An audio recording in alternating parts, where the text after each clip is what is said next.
નમસ્કાર, weather analysis સાથે હું છું પાયલ અને જે કહેવાય વરસાદ છે અને મેઘરાજા છે ધબધબાટી બોલાવી રહ્યા છે.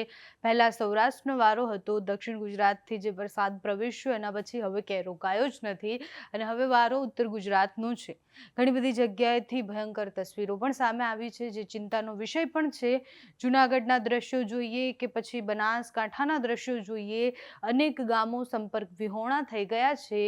મેઘરાજા આ વખતે મન મૂકીને વરસી રહ્યા છે, પણ એક ચિંતાનો વિષય પણ છે. હવામાન નિષ્ણાંતોનું માનવું છે કે અમુક જગ્યાએ અતિવૃષ્ટિ પણ થઈ શકે છે, એટલે ખેડૂતોએ પણ સાવચેત રહેવાનું છે. અને સામાન્ય લોકો જે ગામડાઓમાં રહે છે, ઘણા બધા ગામડા એવા છે કે જે સંપર્ક વિહોણા થઈ ગયા છે.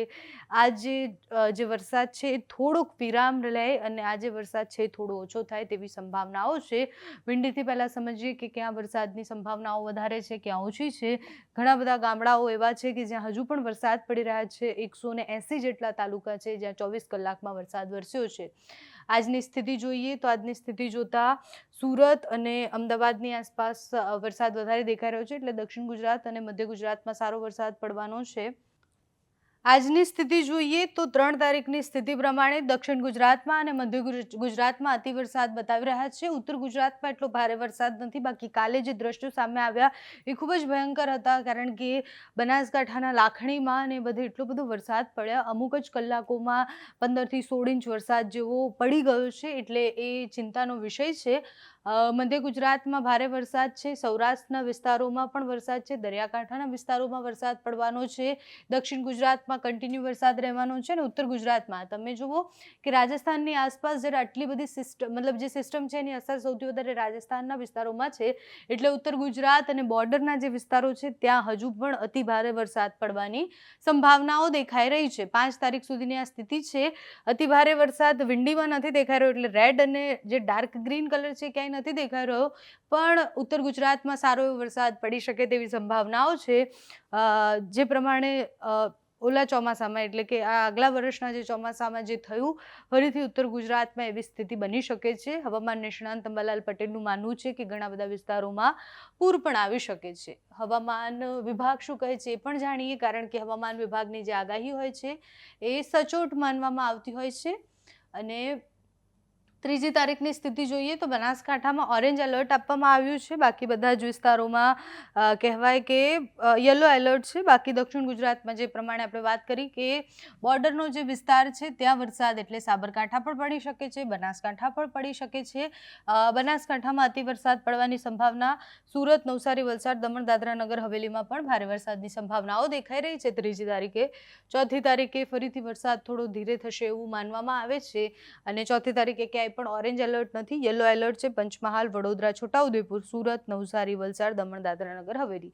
2 સાયક્લોનિક જે સિસ્ટમ કહેવાય એ સિસ્ટમ બની હતી અને સિસ્ટમ જેમ જેમ આગળ વધી એટલે અરબ સાગરની સિસ્ટમ કચ્છ પાસે આવી અને ત્યાંથી પસાર થઈ, તો એની અસર સૌથી વધારે ઉપરની તરફ જ્યારે જાય છે ત્યારે રાજસ્થાનમાં થાય છે. આ બાજુ બંગાળની ખાડીમાં જે સિસ્ટમ બની એ જેમ જેમ આગળ આવી મધ્યપ્રદેશ સુધી પહોંચી, એની અસર મધ્ય ગુજરાતમાં ને બધે જ થાય છે. એટલે જે બોર્ડરના વિસ્તારો છે ત્યાં અતિ ભારે વરસાદ પડી શકે છે. મહારાષ્ટ્રમાં અતિ ભારે વરસાદ છે, જેના કારણે દક્ષિણ ગુજરાતમાં વરસાદ સતત પડી રહ્યો છે. 5 તારીખે અમદાવાદ, ગાંધીનગર, ખેડા, અરવલ્લી, મહીસાગરના વિસ્તારોમાં પણ વરસાદ પડ્યો છે અને એ જે વરસાદ છે એ ભારે વરસાદ પડી શકે તેવી સંભાવના છે. નવસારી, વલસાડ, દમણ, દાદરા, નગર હવેલીમાં પણ 5 તારીખે વરસાદ પડશે. બાકી ક્યાંય વોર્નિંગ નથી આપવામાં આવી. હવામાન વિભાગ આમ તો વોર્નિંગ બદલતું રહે છે, એટલે કે હવામાન વિભાગ જ્યારે ક્યાંય અતિ ભારે વરસાદ પડે તો એના પછીના જે એના આંકડા હોય છે એ વરસાદના આંકડા જોઈ અને એની વોર્નિંગ બદલાતી હોય છે. ઘણી બધી જગ્યાએ રેડ એલર્ટ પણ આપવામાં આવી શકે છે, પણ ગઈકાલે અતિ ભારે વરસાદ આજે થોડોક ઓછો થઈ શકે તેવી સંભાવનાઓ દેખાઈ રહી છે. હવામાન વિભાગે આખા અઠવાડિયાની જે આગાહી કરી છે, હવામાન વિભાગ શું કહે છે કે ક્યાં અતિ ભારે વરસાદ પડશે, ક્યાં સામાન્ય વરસાદ પડશે અને કયા જિલ્લાઓમાં એલર્ટ આપવામાં આવ્યું છે, કારણ કે દક્ષિણ ગુજરાતના મોટાભાગના વિસ્તારોમાં એનડીઆરએફની ટીમ તૈનાત છે. જૂનાગઢની સ્થિતિ આપણે જોઈ છે. સોરઠ બાદ ઉત્તર ગુજરાતનો હવે વારો છે. ઉત્તર ગુજરાતના કયા વિસ્તારોએ सावधान रहने जरूर है, ये हवामान विभाग पास सांभिए। बात करेंगे तो आज के लिए सूरत, नवसारी, वलसाड़, दमन और दादरा नगर हवेली के लिए एक्सट्रीमली हैवी रेनफॉल की वार्निंग दी जा रही है और साथ में रेड अलर्ट जारी है। और वेरी हैवी रेनफॉल की बात करेंगे तो जो डिस्ट्रिक्ट है जहाँ पे वेरी हैवी रेनफॉल की वार्निंग दी गई है गुजरात रीजन के वो डिस्ट्रिक्ट हैं बनासकांठा, पाटन, महसाना, साबरकांठा, अरावली, दाहोद, महिसागर, छोटा उदयपुर, भरूच, तापी और डांग डिस्ट्रिक्ट हैं जहां पर वेरी हैवी रेनफॉल की वार्निंग है और साथ में ऑरेंज अलर्ट जारी है। और हैवी रेनफॉल की बात करेंगे तो गुजरात रीजन के लिए जो डिस्ट्रिक्ट है जहां पर हैवी रेनफॉल की वार्निंग है वो डिस्ट्रिक्ट है गांधीनगर, अहमदाबाद, आनंद, पंचमहल, नर्मदा। और ये डिस्ट्रिक्ट हैं जहां पर हैवी रेनफॉल की वार्निंग है और साथ में येलो अलर्ट जारी है।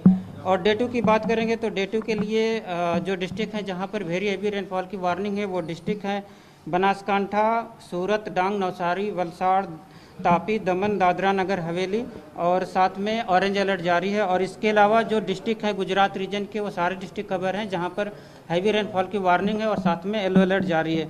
और डे 3 की बात करेंगे तो डे 3 के लिए पंचमहल, बड़ोदरा, छोटा उदयपुर, सूरत, डांग, नवसारी, वलसाड़, दमन और दादरा नगर हवेली डिस्ट्रिक्ट शामिल है जहां पर हैवी रेनफॉल की वार्निंग है और साथ में येलो अलर्ट जारी है। और डे 4 की बात करेंगे तो डे 4 के लिए गांधीनगर, अरावली, खेड़ा, अहमदाबाद, महिसागर, नवसारी, वलसाड़, दमन और दादरा नगर हवेली के लिए हैवी रेनफॉल की वार्निंग और साथ में येलो अलर्ट जारी है। और सौराष्ट्र रीजन की बात करेंगे तो आज के लिए सौराष्ट्र रीजन के सारे डिस्ट्रिक्ट कवर हैं जहां पर वेरी हैवी रेनफॉल की वार्निंग है। और राजकोट और बोटा और पोरबंदर के लिए हैवी रेनफॉल की वार्निंग है और साथ में येलो अलर्ट जारी है। और डे 2 के लिए सौराष्ट्र और कच्छ रीजन के सारे डिस्ट्रिक्ट कवर हैं जहां पर हैवी रेनफॉल की वार्निंग है और साथ में येलो अलर्ट जारी है। और थंडरस्टॉर्म में वार्निंग की बात करेंगे तो डे 1 से लेकर डे 4 के लिए गुजरात स्टेट के सारे डिस्ट्रिक्ट कवर हैं जहां पर थंडरस्टॉर्म की वार्निंग है। और फिशरमैन वार्निंग की बात करेंगे तो फिशरमैन वार्निंग डे 1 से लेकर डे 5 तक फिशरमैन की वार्निंग दी गई है और पूरे गुजरात कोस्ट के लिए। और जो विंड की स्पीड होगी वो 45 से 55 और गस्टी विंड होगी 65 किलोमीटर पर आवर के आसपास रहने का पूर्वानुमान है। कौन सी सिस्टम सक्रिय है? कल जो एक साइक्लोनिक सर्कुलेशन साउथ गुजरात में बना था और एक जो नॉर्थ गुजरात में साइक्लोनिक सर्कुलेशन बना था, आज दोनों साइक्लोनिक सर्कुलेशन मर्ज होकर एक साइक्लोनिक सर्कुलेशन नॉर्थ गुजरात और नेबरहुड पे बना हुआ है, जिसके कारण जो आज के लिए एक्सट्रीमली हैवी रेनफॉल की वार्निंग दी जा रही है वो सूरत, नवसारी, वलसाड़, दमन और दादरा नगर हवेली के लिए दी जा रही है। और जो वेरी हैवी रेनफॉल की वार्निंग है वो गुजरात रीजन के बनासकांठा, पाटन, महसाना, साबरकांठा, अरावली, दाहोद, महिसागर, पंचमहल, छोटा उदयपुर, नर्मदा, तापी और डांग शामिल है। और हैवी रेनफॉल की जहां पर वार्निंग दी जा रही है वो खेड़ा, अहमदाबाद, आनंद, पंचमहल और इसके साथ ही नर्मदा शामिल है जहां पर हैवी रेनफॉल की वार्निंग है। आज अहमदाबाद के लिए हैवी रेनफॉल की वार्निंग है और साथ में थंडरस्टॉर्म की भी वार्निंग है।